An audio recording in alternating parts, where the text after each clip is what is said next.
Next on the news, advocating for working pregnant women and mothers. The Holy Father saying it's a pro-life issue. More than 70% of mothers with children under the age of 18 are working. I'm Jessica Easthope with why one working mom of 3 under 3 says she's never felt more supported.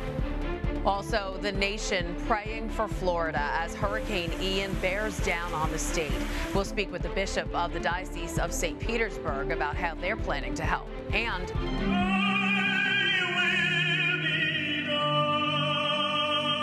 we speak with international vocalist Christopher Macchio, who's bringing his talents to the Diocese of Brooklyn. Plus, he loves soccer and video games, but this second grader is also on a mission to keep his community clean. I'm Christine Persichetti. Current News starts right now.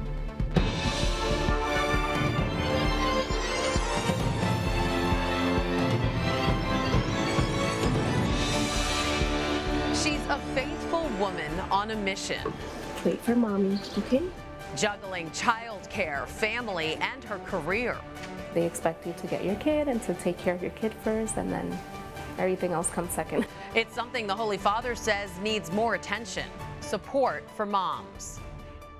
Women who fear they can't juggle parenting and a career, especially after the strains of the pandemic, is on the rise in the U.S. Tonight, we speak to one single mom who points to her faith in God, words of support from Pope Francis, and her flexible employer that make it, in her own words, all worth it. Current News' Jessica Easthope has the story from Windsor Terrace. Ileana Tavares' day starts with a drive from her home in Williamsburg to East New York. There, she unbuckles 3 car seats. Hold on for mommy. To take her kids, all under the age of 3, to daycare. Come. Good morning. And after a few kisses goodbye, Mommy. Hi. she's off to work. Good morning. As the administrative assistant to the Vicar General for the Diocese of Brooklyn. Office of the Vicar General, this is Ileana speaking. Ileana is part of the more than 70% of mothers with kids under the age of 18 in the country's workforce. I wake up and I tell myself, you have to do this for them. And once you see their little faces in the morning, you're like, yeah, it's worth it. Ileana's a single mom and the main provider for her kids. Her flexible workplace, knowing they're the priority, has made it possible for her to have it all: career and family. They expect you to get your kid and to take care of your kid first, and then everything else comes second. During the pandemic's great resignation, 4.4 million Americans left the workforce. Among them, mothers who cited the financial burden of childcare, the gender pay gap, and lack of breastfeeding accommodation. They don't see that women are needed and that mothers specifically are needed in their place, and they are.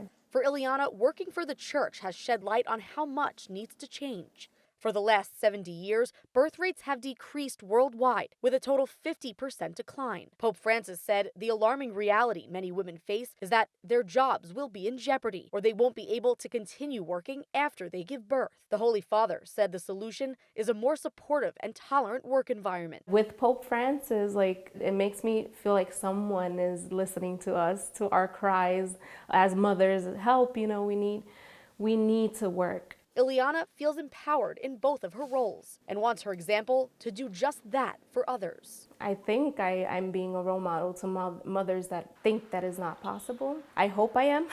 It's hard, but it's doable. When she's at work, she's able to be laser focused. And every minute is another one closer to when her next job as a mom begins. In Windsor Terrace, Jessica Easthope, Currents News. We work with our schools, but also with our parishes to make sure that they have all the resources that they might need. The Bishop of the Diocese of St. Petersburg ready to help as a powerful hurricane barrels toward Florida. This as Catholics across the Sunshine State are finishing up their preparations as they brace for Ian. You heard from one of the Catholic shepherds of Florida there. In just a moment, we'll speak to Bishop Gregory Parks about preparations for the storm. But first, the latest on Hurricane Ian. Right now, it's back in the warm waters of the Gulf of Mexico after making landfall in Cuba. And as Gloria Pazmino reports, a large area of the west coast of Florida is in the forecast cone. Hurricane Ian, still on track to be the first major hurricane to make landfall in the U.S. this year. After slamming into Cuba Tuesday morning, Ian is now expected to bring a life-threatening storm surge to Florida's west coast. And for the first time in more than 100 years, Tampa could get a direct hit. A slow-moving storm right off of our coast, which is going to bring a devastating amount of water to the Tampa Bay area. Schools are closing and flights are canceled. Evacuations are underway. Residents are boarding up homes and businesses. We got to board up the windows still and try and cover up these windows, the door. We still have to sandbag our door after we put some spray foam to keep the water out. Mike Jackson's store in Gulfport flooded from Hurricane Eta in November 2020. He says he's extremely worried that will happen again or worse. It was kind of a mess, but we'll get past it again.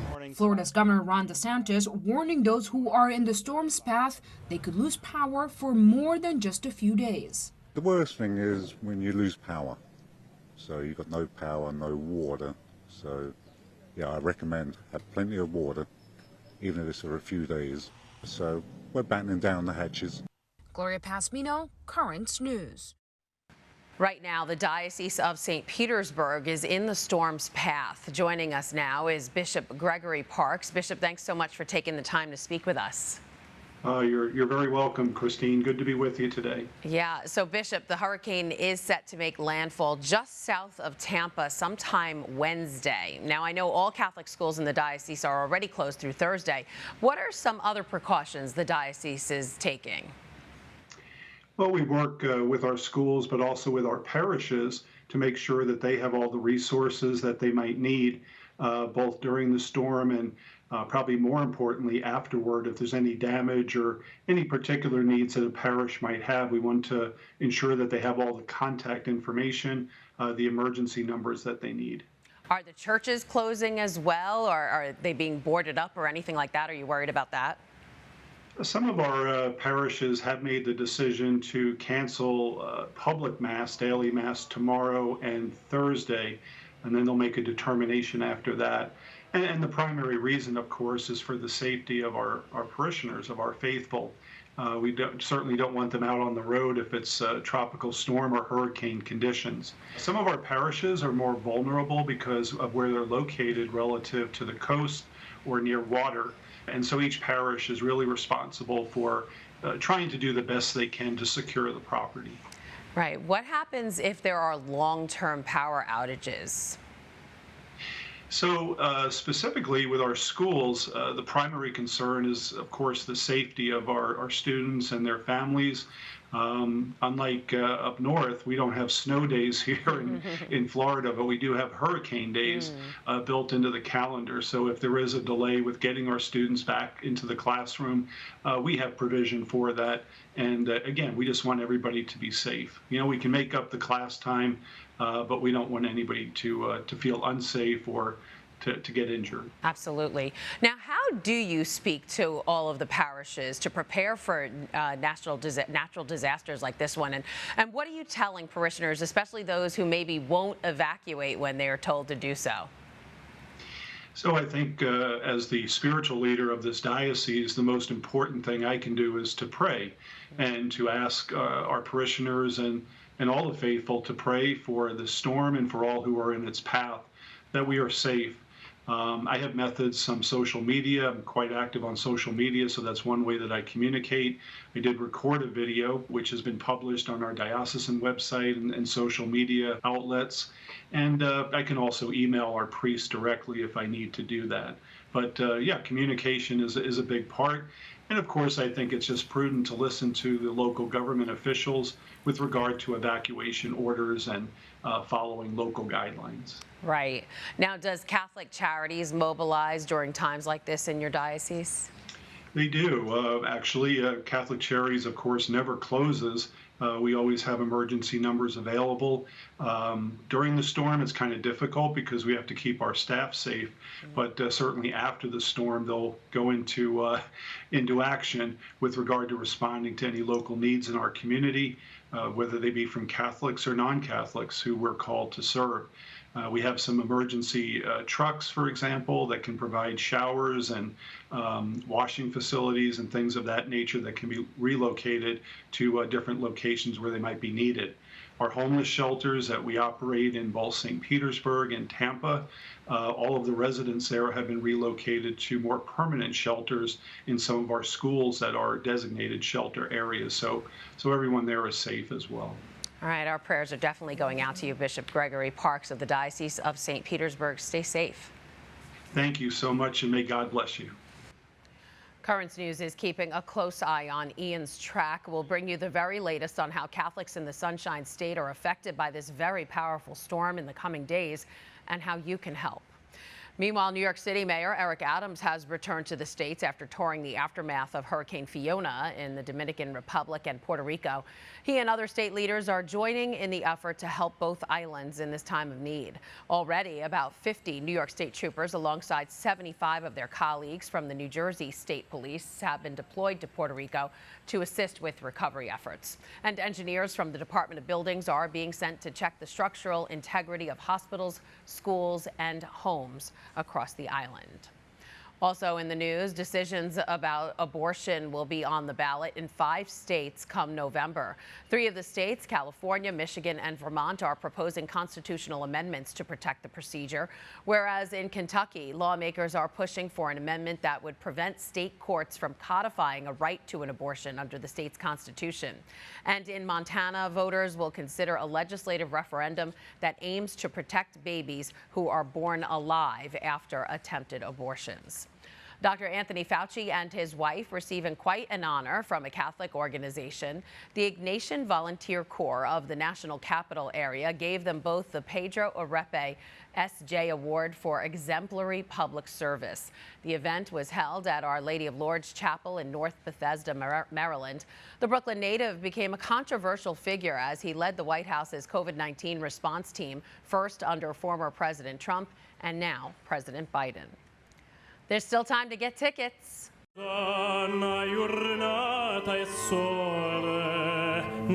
next, I'll talk to singer Christopher Macchio about his performance at the Emmaus Center this weekend. We'll tell you how to get a seat. Plus, find out why he says it's important to sing Christian songs to secular audiences. Do you feel like airline fares keep going up, up, up? Details on the new rules now in place that will prevent you from guessing about all those fees. And he's got trash on his mind. Later in this newscast, the little boy who's on a mission to clean up the environment by picking up garbage.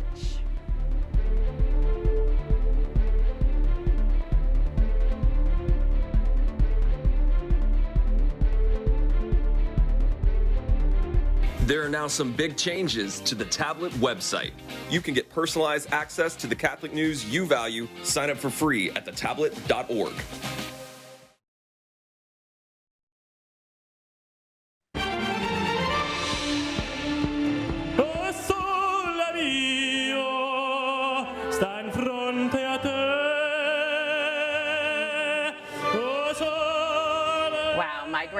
Rose Persichetti is smiling down from heaven, her favorite song. He is an international vocalist who sings from the heart, and he regularly performs to sold-out crowds, and now you have the chance to see him live. Christopher Macchio is also a friend of the Diocese of Brooklyn, has played a huge role in getting the new Emmaus Center off the ground, contributing to the mission of evangelizing through the arts, which he will be doing this weekend.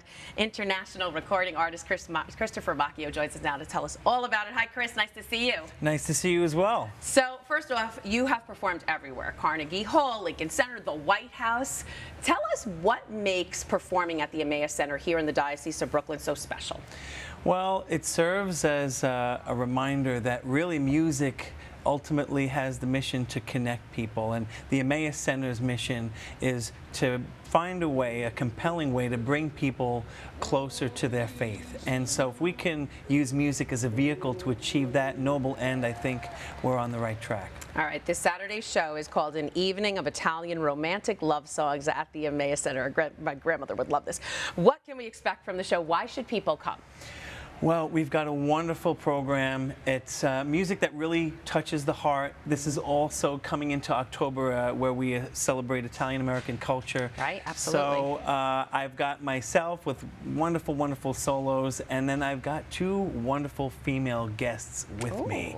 One of my favorite instruments is the harp, and we have a really, a celebrity harpist actually. She was on the Dave Chappelle show, and she's going to be performing some wonderful material. And then I've got a girl that I sing with, and we do like Andrea Bocelli, Celine Dion type of duets. Ooh, very romantic, and I can tell you, the prayer. Love that I song. have been around, and I actually performed with David Foster, Bocelli's producer. Oh, and wow. this girl is even better, I hate to say it, than the girl that I sang with David Foster. Ooh. So she's top notch. I'm telling you, people are going to be blown away. All right, so you sing a lot of Andrea Bocelli, you sing Frank Sinatra, other music like that, but you also sing some Christian music, so even to non-Christian audiences. Yes. Tell me, oh, you know what? We have a clip. Let's watch you singing the Lord's Prayer. Let's listen.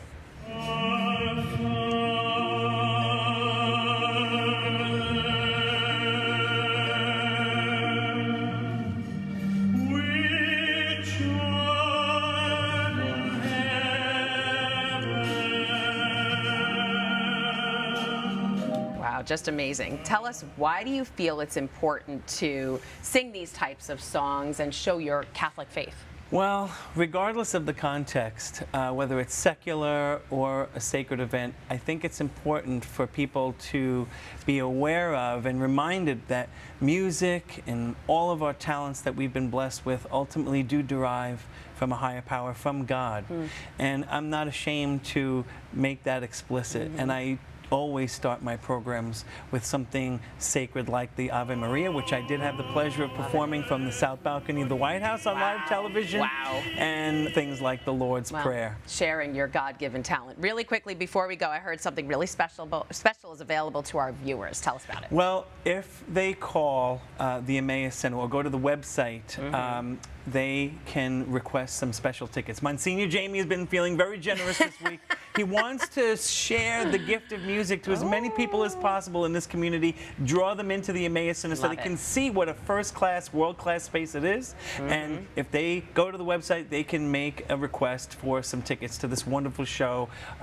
Doors open at 7, concert is at 8 p.m. Saturday. All right, we are going to have that website for everybody. Recording artist Christopher Macchio, thanks so much for being here, and looking forward to hearing about the show. Thank you so much. Again, the show is this Saturday, October 1st. It all starts at 8 p.m. at the Emmaus Center, which is located at 288 Berry Street in Brooklyn. And if you want to get your hands on those tickets, Monsignor Jamie Gigantiello is giving away. Just email your name, your parish, and the amount of tickets you'd like to info@emmausbrooklyn.org. Prospect Park is home to hundreds of species of birds, but those that live in the lake are especially susceptible to the dangers of fishing and litter. That's why volunteers like Mary Beth Arts are dedicated to protecting them. Mary Beth has built a community around caring for these swans, geese, and ducks. Her two groups, Wild for Prospect Park and Swan Squad, check in on the animals daily and have made more than 31 rescues this year alone. St. Francis is my patron saint. He's my fella, and I just feel that, you know, we're stewards. We're stewards here. We need to become better stewards of the wildlife that we've been given, that share this planet with us. Mary Beth is a licensed wildlife rehabilitator, and she makes sure she educates park goers about the birds whenever she can. Current News' Jessica Easthope will have more for us tomorrow on Mary Beth and the Swan Squad, and how her mission to care for God's creatures has evolved over the years. More Americans say their salaries are no match for the high inflation.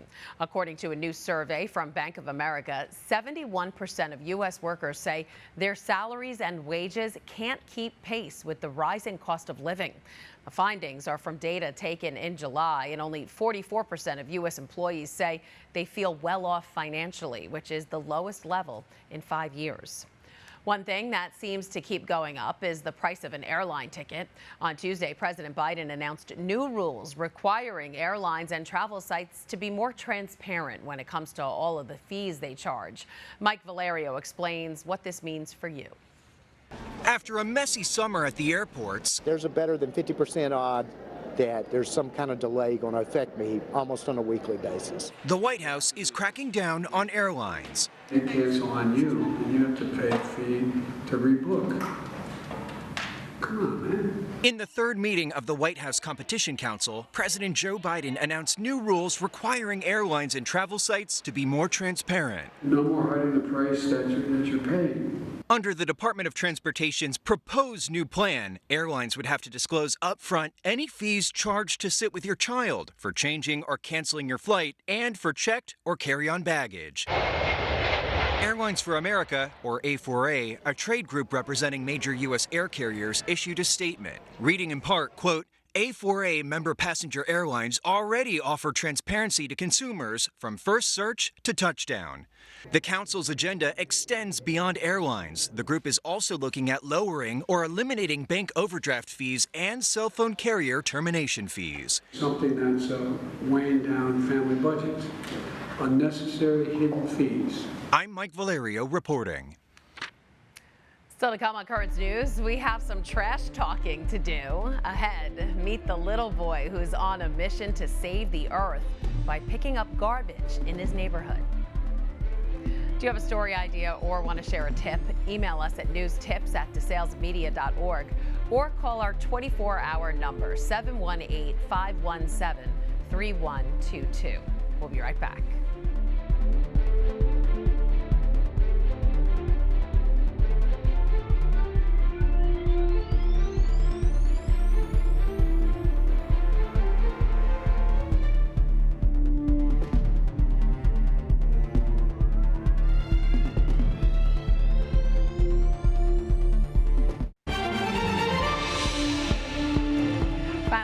You're about to meet a second grader from Wisconsin who has discovered a passion for picking up garbage. Philip Boudreau has the story of the kid who's cleaning up his town and winning hearts.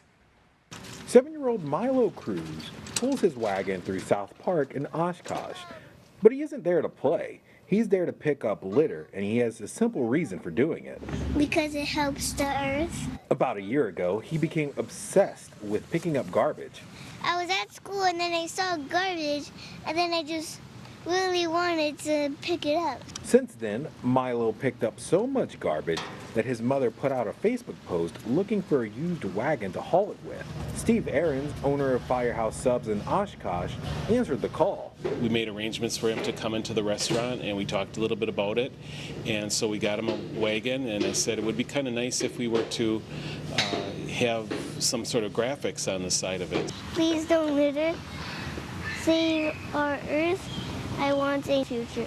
Milo's gotten a little publicity for this, and of course told the kids at school that I was on the news, and I'm gonna be famous, I hope.